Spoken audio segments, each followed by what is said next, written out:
دي الاد فاليو اللي دخلت فيها الشركه دي. دخلت الفوكس بتاعها على المزارعين بيتأول 2 فدان ل 20 فدان. بتتكلم في ان احنا ازاي نعمل زراعه تعاقديه. ايه زراعه تعاقديه؟ اللي كان معروف زمان في الزراعه ان احنا نزرع بعدين نبيع المحصول.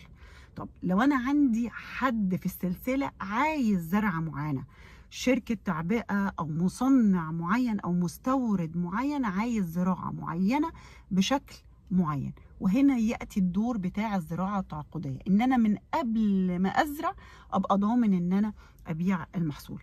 هنا دخلت الشركه دي بس عملت الفاليو تشين من بدايتها لاولها.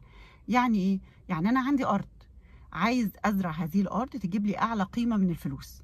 عندهم ناس سواء كانوا المصنعين او المستوردين اللي من بره مصر اللي هم عايزين زراعات معينه. حلو، يبقى انا عرفت السوق عايز ايه، المصانع اللي بتاع